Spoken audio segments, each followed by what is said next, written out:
Los geht's mit 2 Wochen Abenteuer auf die vielseitige und größte kanarische Insel Teneriffa. Wir zeigen dir die schönsten Orte und unvergesslichsten Erlebnisse auf der Insel des ewigen Frühlings mit oder natürlich auch ohne Camper.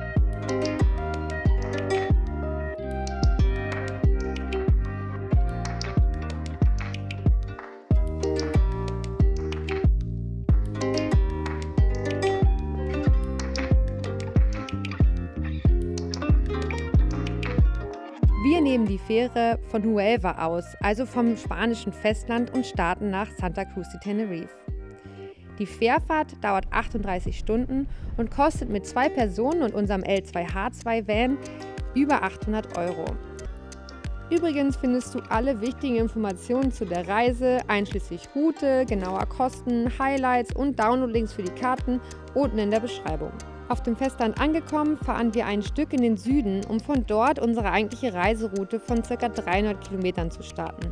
Der Ausgangspunkt liegt übrigens 15 Minuten westlich vom internationalen Flughafen entfernt. Hier kannst du also, wenn du mit dem Flieger ankommst, auch ganz bequem einen Camper oder ein Auto mieten, um die Insel bis ins Detail zu erkunden. Unser erster Stopp ist im Bezirk Arona. Hier gibt es tolle Unterkünfte und auch großartige Möglichkeiten für die Camper. Keine Sorge, alle Ställe und Campingplätze findest du auch auf unserer Karte.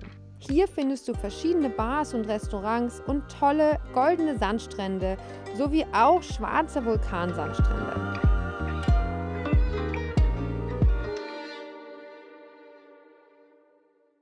Zwischen Los Cristianos und Las Americas findest du den kleinen Vulkankegel Montaña Chayufita. Dieser liegt etwas oberhalb der Stadt.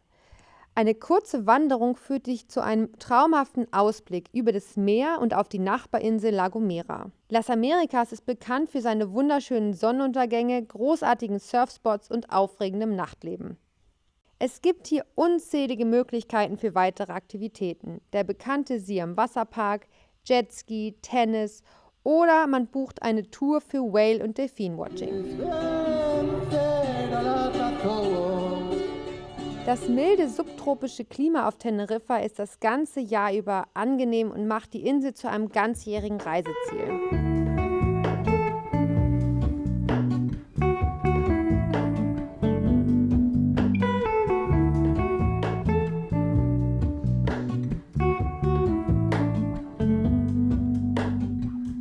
Hello, Ramona. I can't shake the simplest feeling beyond the ghost. Eines solltest du bei deiner Planung trotzdem berücksichtigen. Im Norden und in den Bergen gibt es mehr Niederschlag und Wind als im Westen. Und in den Wintermonaten wird es auf den Bergen sogar sehr, sehr kalt, sodass es teilweise zu Frost und Schnee kommen kann. I look for the things. Wenn die Wettervorhersage passt, dann solltest du gleich von Las Americas aus zum El Teide fahren. Er ist mit 3718 Meter der höchste Berg Spaniens und sogar der drittgrößte Inselvulkan der Welt. Es sind ca. 45 Minuten Autofahrt und man kommt zum Parque Nacional del Teide. Hier hast du nicht nur beeindruckende Ausblicke, sondern auch den schönsten Sternenhimmel der Insel. I should be the last to know we're all in this. I stand alone. Show me where the ending goes. Honest, honestly don't. I should be the last to know.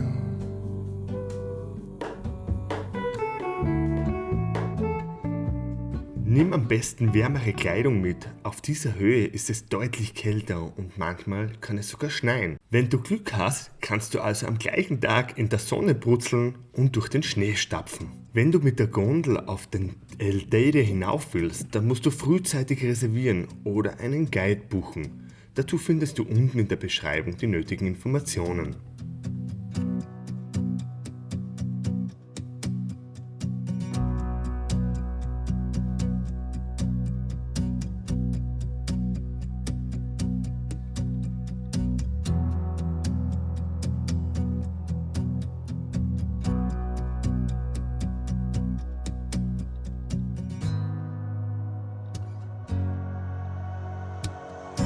Sehr schön ist die Wanderung zur Mondlandschaft. Die Wanderung dauert ca. 3 Stunden. Bitte nimm alle Wertgegenstände vom Auto mit. Uns wurden die Taschen aus dem Mietauto geklaut. Zum Glück wurden die Dokumente und der Schlüssel vom Van 2 Monate später wieder abgegeben. Wir waren jetzt gerade auf der Suche im Süden von Teneriffa nach Wasser. Und das ist anscheinend nicht so einfach, aber wir haben schon was gefunden. Das ist hier einfach beim Picknickplatz.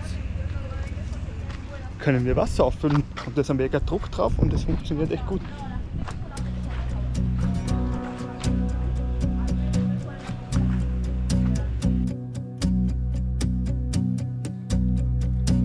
Auf der Insel gibt es einige günstige Campingplätze. Wir sind aber sehr gut mit unserer Park4Night-App zurechtgekommen und sind meistens gratis gestanden. Unsere Plätze haben wir auch in der Karte markiert.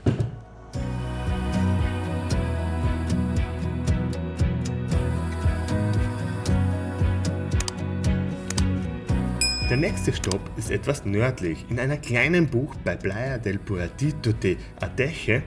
Hier findest du ein malerisches Dorf, das zum Teil in den Felsen integriert wurde. Und den kleinen Strand mit kristallklares Wasser. Schnorcheln oder Tauchen ist ein Muss. Hier ist die Wahrscheinlichkeit sehr groß, dass du neugierige Sternhaie oder majestätische Schildkröten triffst.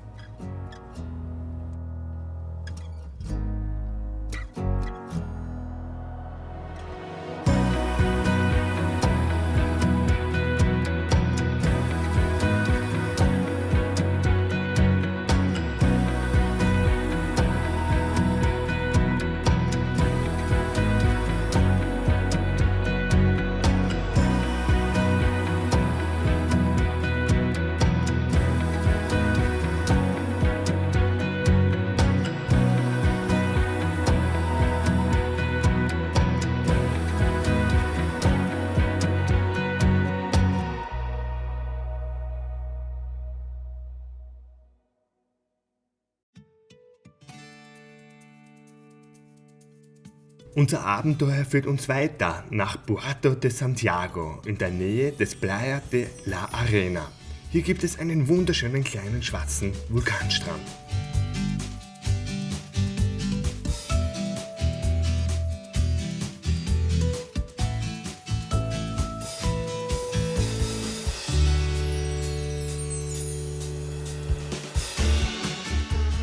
Ganz in der Nähe gibt es faszinierende Felsformationen, die beeindruckende Cueva de la Vaca-Höhle und den Teufelspool, wo du ein erfrischendes Bad nehmen kannst.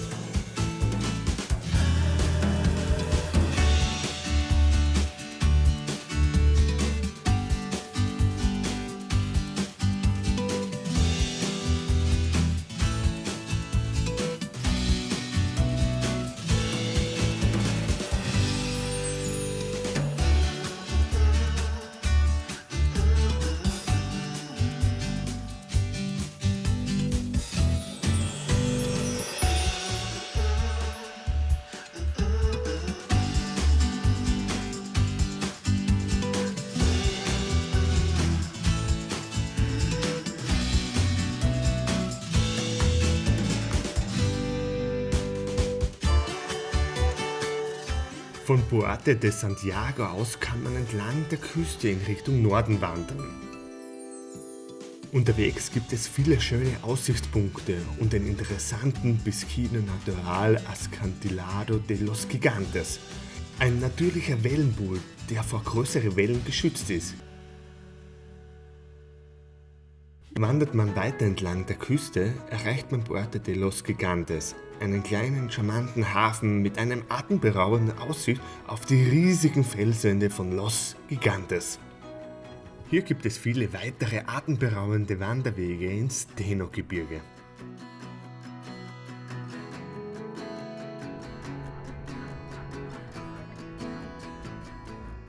Wir gehen gerade jetzt zu einem Boot und machen ein Whale-Watching bei Los Gigantes im Mascabel und fangen noch Delfine und Wale. Der Hafen von Los Gigantes ist ein toller Ausgangspunkt für eine Bootstour. Für 30 € inklusive Mittagsessen können wir Wale und Delfine beobachten und die berühmte Schlucht von Masca erkunden.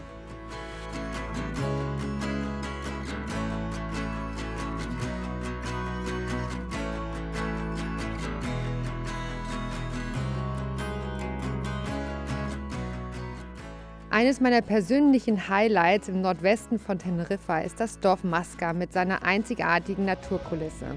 Um überhaupt nach Masca zu kommen, empfehlen wir, dass du am besten früh morgens die beeindruckende Bergstraße nach Masca fährst. Dadurch kannst du dem Verkehr entkommen und du musst nicht dauernd zurücksetzen.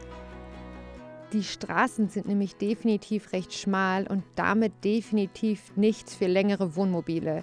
Hier gibt es aber die Möglichkeit, den öffentlichen Verkehr zu nutzen. Freunde von uns haben ihren vollbeladenen Camper mit wenig Motorleistung bereits oben stehen lassen müssen, weil es einfach nicht mehr weiterging und sind dann doch auf die Öffis umgestiegen.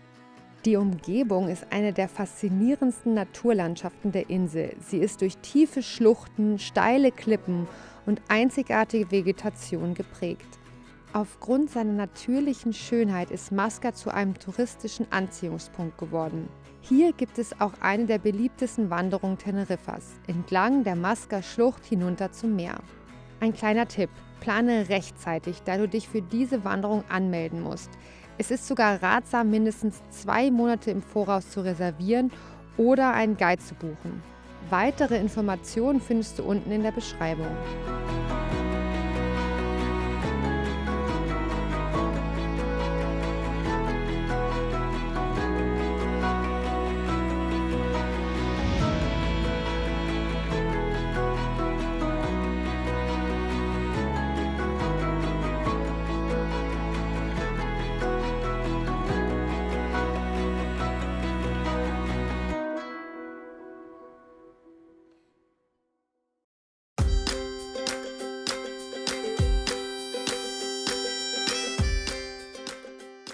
Garachico ist ein absolutes Highlight im Norden Teneriffas. Früher war Garachico der wichtigste Hafen der Insel bis ins 18. Jahrhundert. Dann kam es zu einem Vulkanausbruch und riesige Lavaströme begruben große Teile der Stadt und der Hafenbucht unter sich. Das ehemalige Dominikanerkloster Convento Santiago Domingo de Guzman blieb zum Glück von der Lava verschont.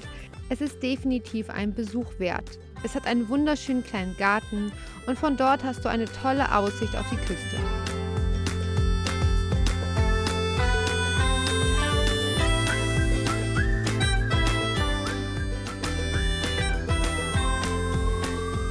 In der Nähe ist die Plaza Juan González de la Torre mit einem wunderschönen Park. Dort steht die Puerta de Tierra, der Durchgang vom alten Hafen in die Stadt. Auch sie wurde glücklicherweise von der Lava damals verschont und liegt nun deutlich tiefer als die Umgebung.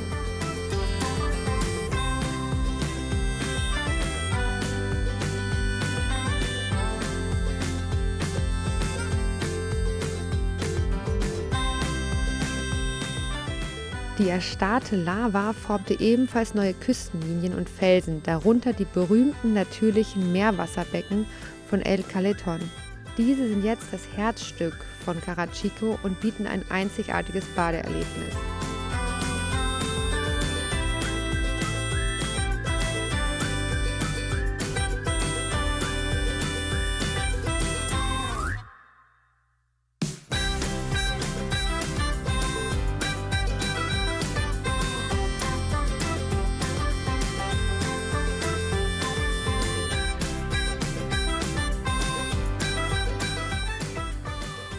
Nur wenige Minuten entfernt liegt die Stadt Ico de los Vinos. Sie ist bekannt für ihren beeindruckenden Drachenbaum Drago Millenario, der auf über 1000 Jahre geschätzt wird.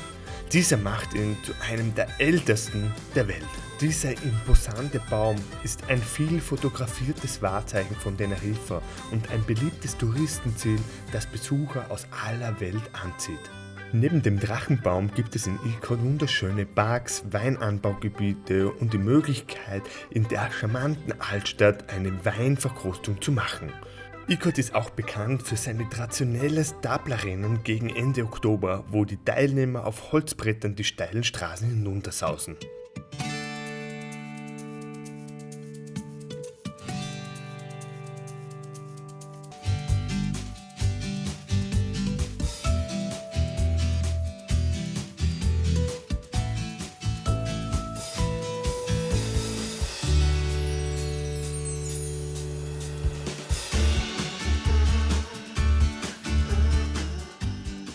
Falls du noch etwas Zeit übrig hast, ist ein Besuch im Schmetterlinghaus sehr empfehlenswert.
Puerto de la Cruz ist für seine nette Altstadt, Architektur und Geschichte bekannt.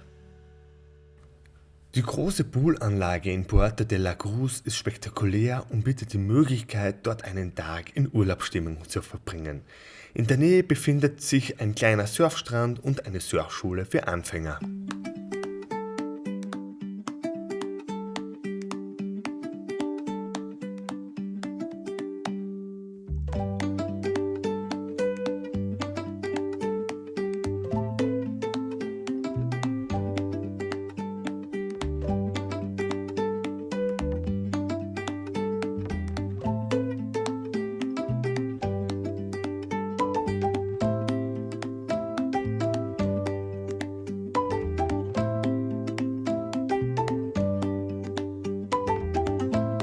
Der Hauptstrand Playa Jardín zeichnet sich durch schwarzen Lavasand aus und ist von schönen Gärten und einer Promenade umgeben, die ihn zu einem gemütlichen Ort machen.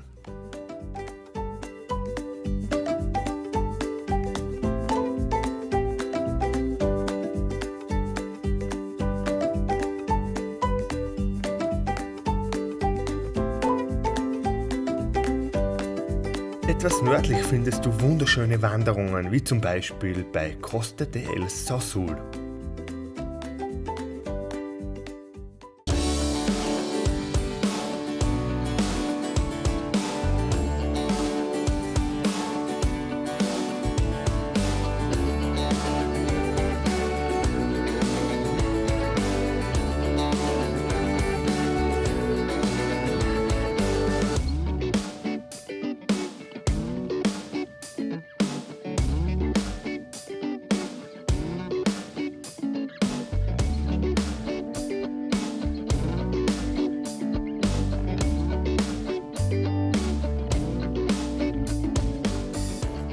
Die Kombination aus vulkanischem Ursprung und Erosion hat zu diesen beeindruckenden Sandsteinformationen geführt, die sich entlang der Küstenlinie erstrecken und die Landschaft der Costa del Sol prägen.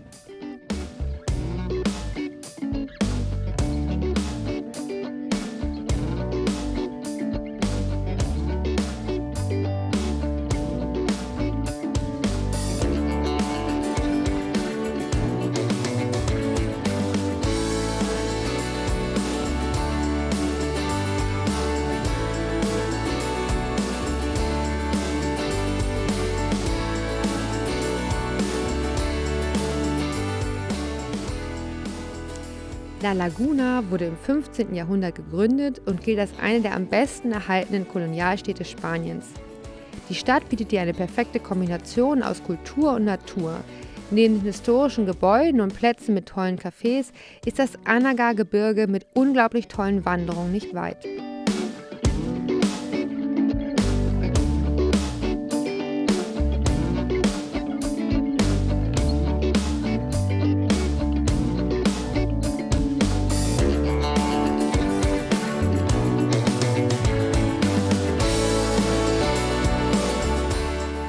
Der Park Ruel de Anaga ist perfekt für Wanderfreunde und Naturfans. Hier gibt es unbeschreiblich schöne Berge mit dichten Lorbeerwäldern und tiefen Schluchten zu entdecken. Das Gebiet ist ein UNESCO-Biosphäre-Reservoir. Du findest hier einzigartige Pflanzen und Tiere, die es sonst nirgendwo auf der Welt gibt, wie eine seltene Orchideenart und die rot-orangefarbene kanarische Glockenblume, die bis zu 3 Meter hoch klettert.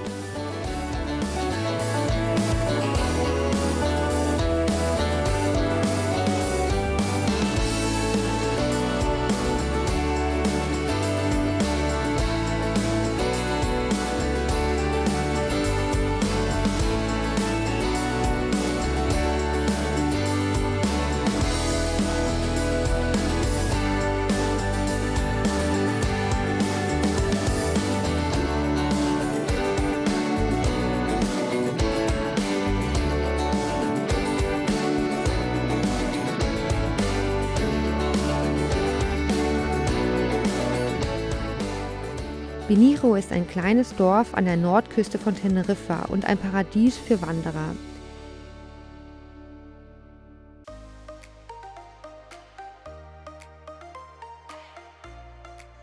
Eine unserer Lieblingsstrecken, die wir euch nochmal verlinken, ist vor allem zu empfehlen, wenn die Sonne schon auf der Rücktour tiefer steht. Die einzigartige Landschaft mit der untergehenden Sonne ist ein Traum für Fotografen, mit Kontrasten zwischen dem schwarzen Sand, tiefblauem Meer und grünen Hängen.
San Andrés ist ein schönes Fischerdorf mit einem langen goldenen Sandstrand. Der Playa de las Teresitas gehört mit 1,3 Kilometer Länge zu den größten und bekanntesten Sandstränden auf Teneriffa.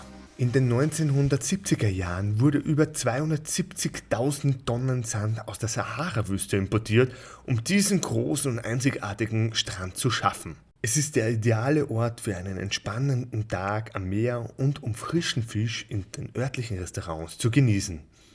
Boah, boah.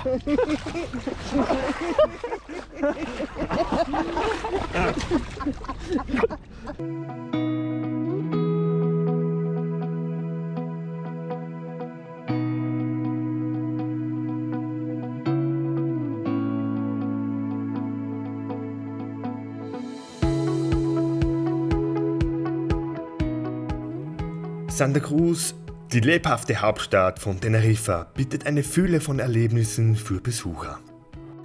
Das beeindruckende Auditorio de Tenerife ist ein architektonisches Juwel. Dieses moderne Konzerthaus erinnert ein wenig an die Opera de Sydney. Auch wenn du keine Aufführung besuchst, ist ein Blick auf das Gebäude lohnenswert. Vor allem im Februar bietet sich hier ein Besuch an, denn in der Stadt findet der zweitgrößte Karneval der Welt statt. Dieses farbenfrohe Fest ist ein absolutes Highlight der Insel.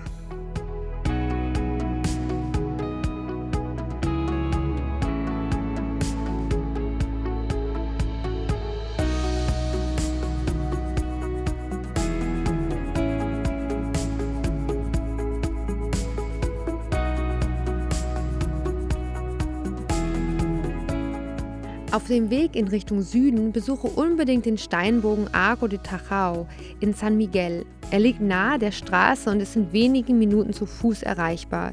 Es handelt sich um eine Art natürliche Brücke aus Tuffstein, also aus Vulkangestein.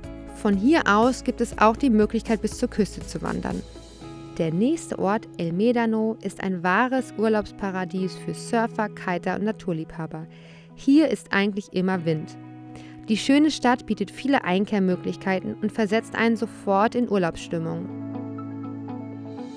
Es gibt viele Wandermöglichkeiten, zum Beispiel auf der Montaña Roja, das Wahrzeichen von El Médano. Hier hat man auch die Möglichkeit, mit dem Camper super frei zu stehen.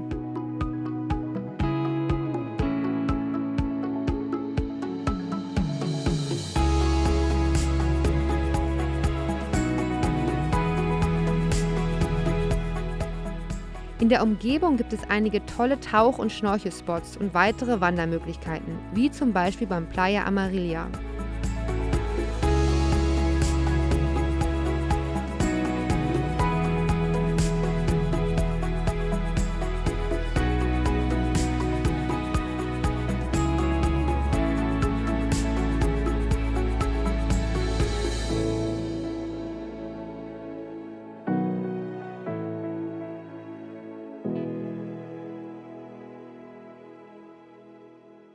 Und wir beide würden sofort wieder hinfliegen oder hinfahren. Die Insel ist einfach so abwechslungsreich und vor allem für die Wintermonate eine tolle Alternative zum Grau in Grau und der Kälte daheim.